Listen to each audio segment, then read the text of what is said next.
तो hello dear student, आज की इस वीडियो में आपके लिए लेके आ चुके हैं कक्षा 12वीं प्री बोर्ड परीक्षा 2024-25 विषय आपका हिंदी का पेपर, जो कि दोस्तों आप सबका 17 जनवरी के दिन आपका हिंदी का पेपर होने वाला है। और साथ में आपको इसी वीडियो में सभी प्रश्नों का फुल सोल्यूशन के साथ आप लोगों को मिलने वाला है। तो आज की इस वीडियो को आप लोग पूरा कंप्लीट तक आप लोग ज़रूर देख लीजिएगा, जो कि आप लोग देख सकते हैं दोस्तों पूरा का पूरा पेपर हमारे पास आ चुका है। तो वीडियो को पूरा आप लोग कंप्लीट तक ज़रूर देख लीजिएगा। तो आप लोग देख सकते हैं पेपर आपका प्री बोर्ड परीक्षा 2024-25 कक्षा 12वीं विषय आपका हिंदी का पेपर है। पेपर आपका 80 नंबर का आने वाला है। समय आपको 3 घंटे का मिलेगा। तो दोस्तों आप लोग देख सकते हैं इसमें हमारा सबसे पहला प्रश्न नंबर 1 आता है, जो कि आपसे पूछा गया कि सही विकल्प चुनकर लिखिए, जो कि आपसे 6 नंबर का पूछा गया है। प्रत्येक प्रश्न के लिए आपको 1 अंक मिलेगा। तो इसमें हमारा पहला प्रश्न आपका आता है, फिराक गोरखपुरी के अनुसार घुटनों में लेकर माँ बच्चे को क्या करती है। इसमें आपको 4 ऑप्शन दिया गया दोस्तों। पहला नहलाती हैं, दूसरा बाल में कंघी करती हैं, तीसरा कपड़े पहनाती हैं, चौथा प्यार से देखती हैं। तो पहले प्रश्न का आपका राइट आंसर हो जाएगा तीसरा नंबर, कपड़े पहनाती हैं। तो पहले में आपको लिखना होगा तीसरा नंबर। 2 में आपका आता है, कौन सा रस हमारे मन में उत्साह का संचार करता है। दूसरे प्रश्न का आपका राइट आंसर हो जाएगा आपका तीसरा नंबर, हास्य रस। 3 में आपका आता है, भक्तिन पाठ के रचनाकार हैं। तीसरे प्रश्न का आपका राइट आंसर हो जाएगा भक्तिन पाठ के आपका महादेवी वर्मा रचनाकार हैं। कौन? महादेवी वर्मा। 4 में आता है, अपने मेरे बिना स्वर्ग नहीं दिखता। इसमें आपको लिखना होगा दोस्तों, इसका राइट आंसर हो जाएगा स्वयं प्रयत्न करने पर ही काम बनता है। तो आपका चौथे का राइट आंसर पहला नंबर हो जाएगा। 5 में आता है, मराठी भाषा में लिखी जूझ कहानी का हिंदी अनुवाद किसने किया। पांचवे का राइट आंसर हो जाएगा मनोहर श्याम जोशी। 6 में आता है, रेडियो नाटक में निम्न में से क्या अनिवार्य है। इसका राइट आंसर हो जाएगा संवाद। तो आपका 6 का राइट आंसर हो जाएगा तीसरा नंबर।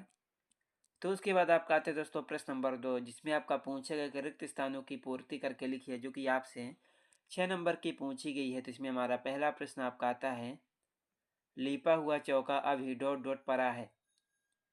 पहले प्रश्न का आपका राइट आंसर हो जाएगा गीला। 2 में आता है, जिन छंदों में वर्णों की गणना की जाती है वे डॉट डॉट छंद कहलाते हैं। दूसरे प्रश्न का आपका राइट आंसर हो जाएगा, जिन छंदों में वर्णों की गणना की जाती है वे छंद वार्णिक छंद कहते हैं। 3 में आता है, पहलवान के ढोलक पाठ की विधा डॉट डॉट है। तीसरे प्रश्न का आपका राइट आंसर हो जाएगा कहानी, पहला नंबर। 4 में आता है, हालदार साहब अब भी नहीं समझ पाए वाक्य में डॉट डॉट भी शब्द है। इसका राइट आंसर हो जाएगा निपात। 5 में आता है, लेखक आनंद यादव की मां धूप में डॉट डॉट ताप रही थी। इसका राइट आंसर हो जाएगा दोस्तों कंडे। 6 में आता है, मुद्रण की शुरुआत डॉट डॉट में हुई है। इसका राइट आंसर हो जाएगा चीन में। कहाँ? चीन में हुई है। तो उसके बाद दोस्तों आपका आता है प्रश्न नंबर आपका 3, जिसमें आपका पूछेगा कि निम्नलिखित कथनों के समक्ष आपको सत्य या असत्य बताना है, जो कि दोस्तों आपसे 6 नंबर की पूछी गई। प्रत्येक प्रश्न के लिए आपको 1 अंक मिलेगा। तो इसमें हमारा पहला प्रश्न आपका आता है, मधुशाला बच्चन की प्रसिद्ध कृति है। पहले प्रश्न का आपका राइट आंसर क्या हो जाएगा? सत्य। तो पहले में आपको लिखना होगा सत्य। 2 में आपका आता है, संदेह अलंकार के प्रयोग से अंत तक संशय बना रहता है। तो दूसरे का राइट आंसर हो जाएगा सत्य। 3 में आपका आता है, लुट्टन बचपन में गाय चराता था। इसका राइट आंसर हो जाएगा आपका सत्य। 4 में आपका आता है, काला अक्षर भैंस बराबर का अर्थ साक्षार होना है। चौथे प्रश्न का आपका राइट आंसर हो जाएगा असत्य।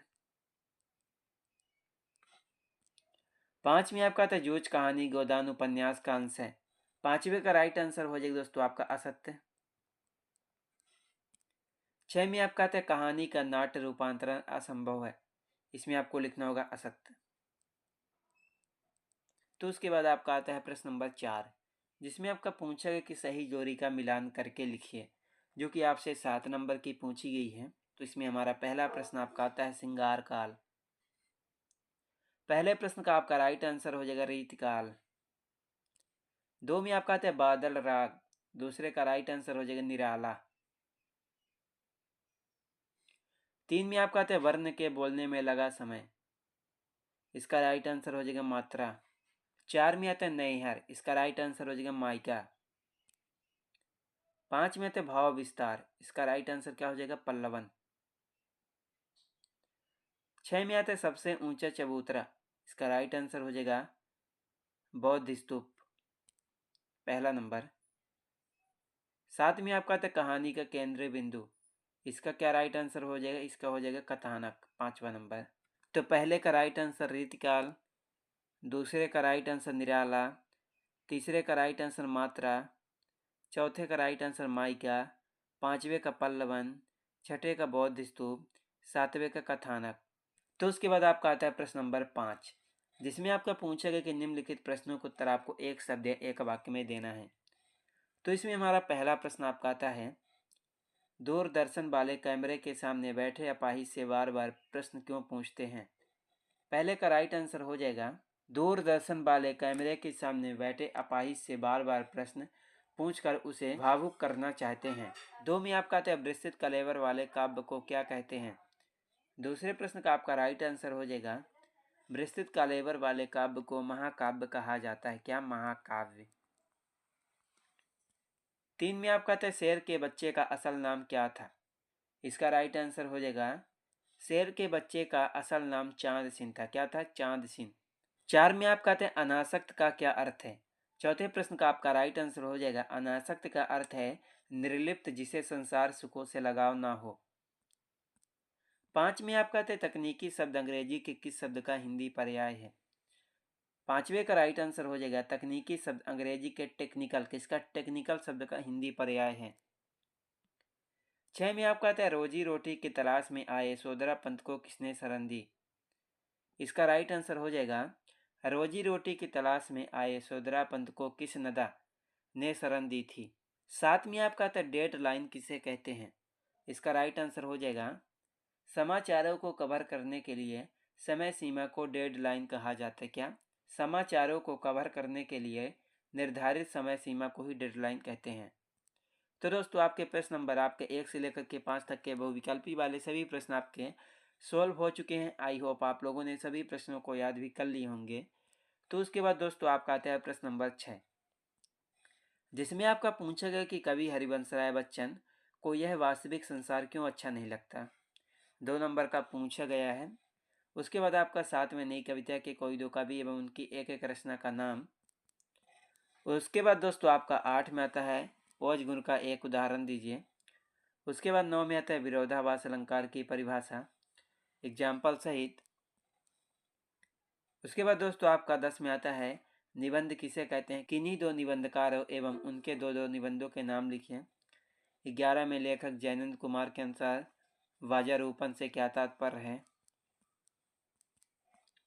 उसके बाद आपका 12 में क्या आता है अर्थ के आधार पर वाक्य के प्रकार 13, 14। उसके बाद 15 कहानी लेखन के कोई दो उद्देश्य लिखिए। उसके बाद 16 में आता है रघुवीर सहाय अथवा हरिवंश राय बच्चन की काव्यगत विशेषता। 17 हजारी प्रसाद द्विवेदी अथवा धर्मवीर भारती की साहित्यिक विशेषता। उसके बाद 18, उसके बाद आपका आता है 19, उसके बाद 20, उसके बाद आपका 21 आता है। उसके बाद 22 में आता है आपके नगर के नगर पालिका अध्यक्ष को आपके वोट के नियमित साफ सफाई न होने के संबंध में शिकायती पत्र लिखिए। 4 नंबर का पूछा गया दोस्तों एंड। उसके बाद आपका 23 में आता है निम्नलिखित में से किसी एक विषय पर आपको रूपरेखा सहित सारगर्भित आपको निबंध लिखना है। तो दोस्तों आप लोग इन सभी प्रश्नों को आप लोग अच्छी तरह से याद करके कॉपी पर सोल्व जरूर कर लीजिएगा। कहीं पर भी आपको डाउट होगा तो कमेंट बॉक्स पर कमेंट जरूर कीजिएगा। जो भी प्रश्न आपके छूट गए हैं उसका उत्तर आपको इसके सेकंड पार्ट में मिल जाएगा। चैनल को सब्सक्राइब करके वीडियो को लाइक जरूर कर दीजिएगा। चलिए मिलते हैं किसी नेक्स्ट वीडियो में आपसे।